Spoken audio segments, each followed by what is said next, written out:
Hello. So quick disclaimer before we get started. If you're wondering why I'm wearing slightly lopsided sunglasses, it is because I have a painfully inflamed eye at the moment, so I thought this way would be a little bit more pleasant for the both of us. As for the video this week, I'm super excited. You guys seem to really enjoy my cottagecore video that I posted a couple weeks ago, and a lot of cottagecore type stuff comes with embroidery, and I used to do embroidery in like 4th grade, so I thought I would pick it up and do some super simple and beginner friendly designs that I thought you guys would enjoy, so let's get into the video. Before we begin, I'm actually going to grab all of my thread and make little spools for them out of cardboard, so I'm just cutting them into strips and then carving out the edges to make pillar shapes. And I'm just doing this because it's really hard to get the thread out of the current way that it's packaged. So I'm just winding all of my colors onto these. And after doing this, I noticed that the ends would kind of come unraveled. So I just made slits in the end and put the thread through that for it to be held properly. For the actual projects though, I'm starting off with these plain jean shorts, and I'm marking the general shape of my design with chalk and then grabbing my red and splitting it into 2 so that I'm using 3 of the threads. Embroidery floss comes with 6 threads, so I'm just splitting it in 2 like I said, knotting one end and coming up by the actual cherries and doing a simple back stitch, which is coming up in front of your previous stitch and then backtracking into the previous hole. I'm doing this all the way around, just in a kind of circle but dipped at the top shape. And while we're at it, I'm going to quickly talk about the fact that I'm not using an embroidery hoop with this project because it would be super awkward to try to get it in this pocket area of my jeans. So after I'm done with the cherries, I'm just doing a quick slip knot in the back and begin by splitting the green thread in the same way that I did the red. I'm going to be doing a stem stitch. So it's just like a back stitch, but before you pull your thread all the way through, you're going to place your needle and push it up in between those 2 stitches and then put it down on the other side, continuing to bring your needle up in between the 2 holes so that it's kind of like in continuous stitch and you can't see any gaps. I'm doing this in a complete upward V, upside down V, and just again knotting it and snipping the thread. You can see here I'm marking out spots for 2 separate leaves. I actually only did 1 because I liked it so much I didn't want to ruin it with a second one, and I'm just doing simple back stitching again.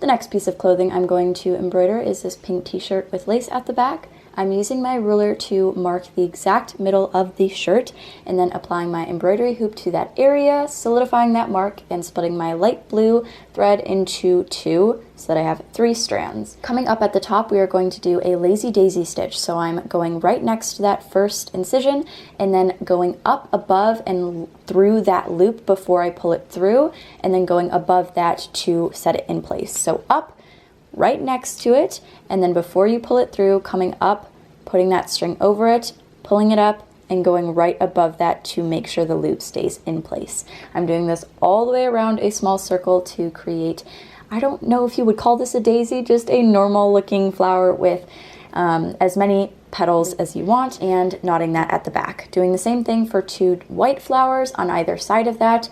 They weren't extremely perfectly in the middle or separate from each other, but I tried my best and it still looks really cute. For the stem, I am grabbing green thread, again splitting it in half and just doing super easy back stitches just straight down below that on all 3 of them. This one, you can also see I did not use an embroidery hoop for the stems just because I didn't feel that I need it. And for the leaves, I'm just doing a couple stitches out, not really complicated. You can make them in any shape that you want. Also, mine are pretty small, so you can enlarge them if you would like. You could also add French knots in the middle, but I'm not a huge fan of French knots in my flowers. So after I was done with the stems and leaves on the other 2, it was finished.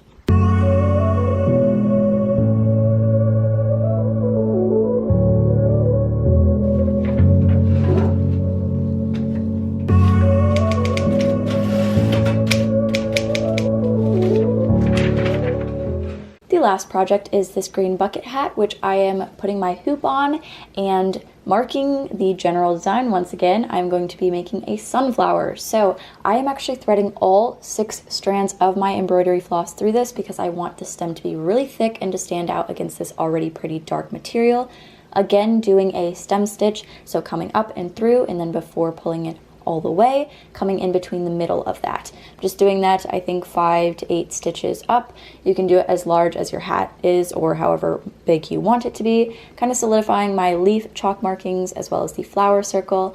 For the leaf, I'm going to the end, coming down a little bit, and then going to the side of it where it was above and kind of overlapping it every single time I come across and gradually making my way down so that it kind of has this line in the middle looking like a leaf. I'm doing the same exact thing on the other side. I really like how these turned out actually.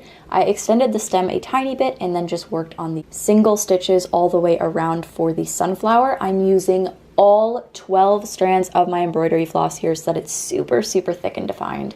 With this lighter brown, I'm actually just taking 2 strands and making long horizontal stitches across in the middle of my sunflower because I'm going to grab this brown string, once again only using 2 strands, and I'm going to weave my needle in between those previous stitches to create this basket weave look in the middle that I think is really cool and different, kind of tricky to get around, but I think it just looks so interesting and you don't see it on a ton of things, so I thought this was pretty cool.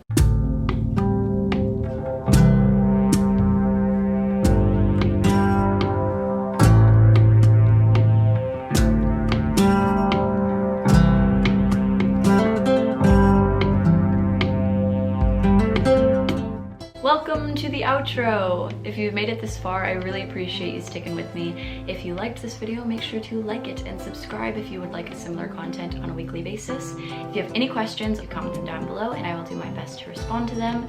Other than that, I hope you have a great rest of your day. Bye.